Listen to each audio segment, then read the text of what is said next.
You're welcome, Counsel, to Affront. Thank you, Raymond. I hope you're doing well this evening. Grace of God.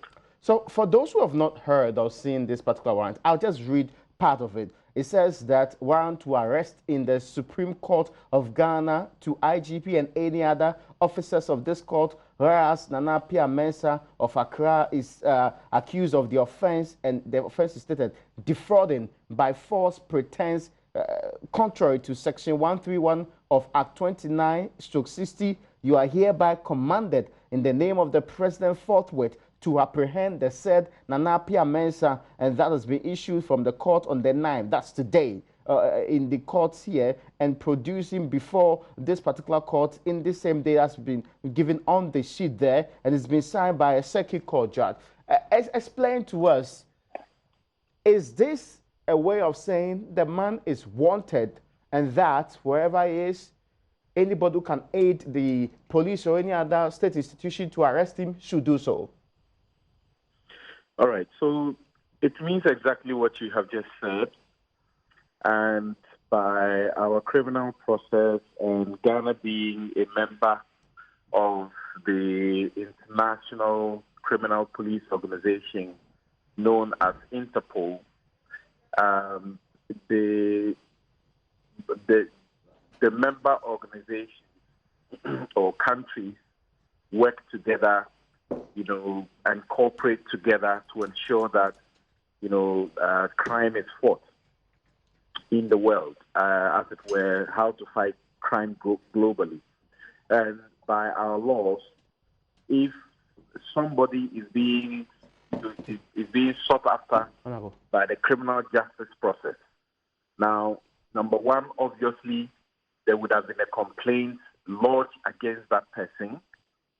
And once somebody lodges a complaint against the person, it has become clear on the face of the warrant that he's standing trial for at least a charge of defrauding by false pretenses, which is a serious offense.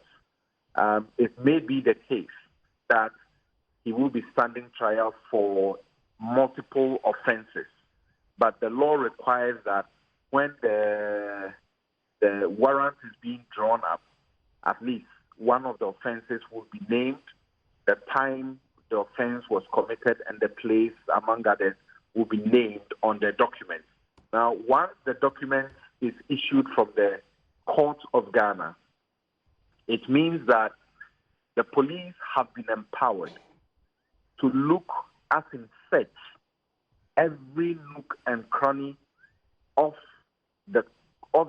the country or a particular place within the jurisdiction of the court.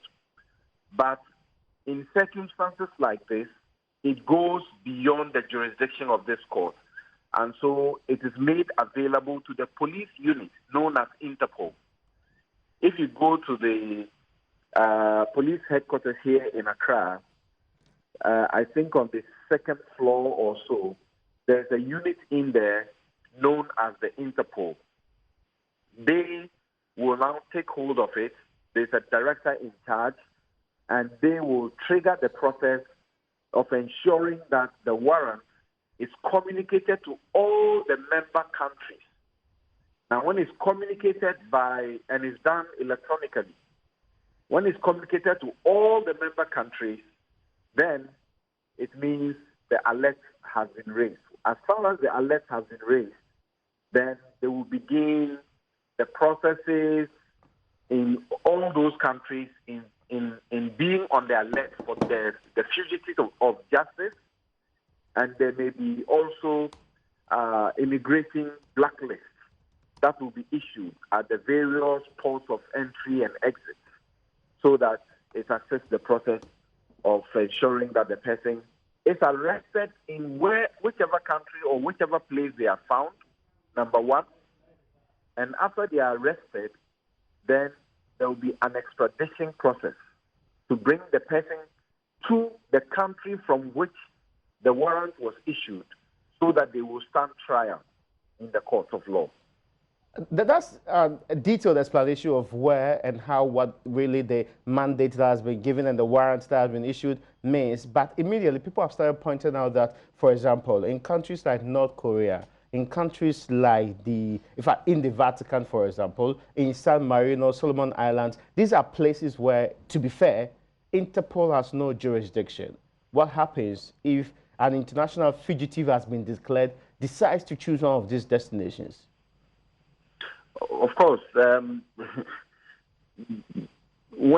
the practical difficulties confront you, you would have to find ways of resolving them. So I think that for now, we may not need to run that far. I suppose that from what we even understand, the police appear to be zeroing in on him, particularly in two of the Interpol countries. And so I suppose that they are receiving the necessary cooperation and collaboration from their counterparts to get him. If in all their 194 member countries, the person who is being sought after is not in any of those countries, I very much believe that wherever that the person is found, those countries may be more than willing to want to assist, because no country wants to have,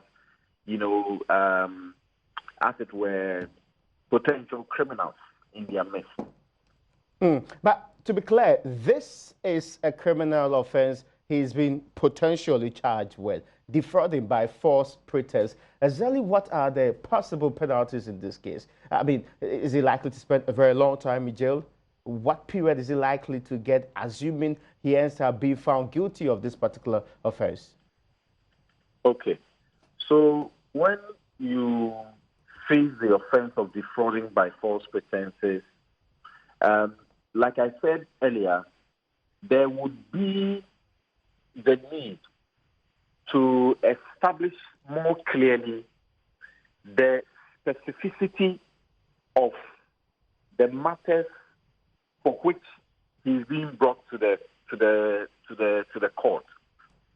Now, it will be important, for example, to know in detail the person who has made the complaint, and the specific nature of the complaint. Because if you know the specific nature of the complaint, then you begin to appreciate the consequences that will follow. You may have defrauded by false pretenses in an insignificant amount of money. You may have defrauded by false pretenses over a significant amount of money.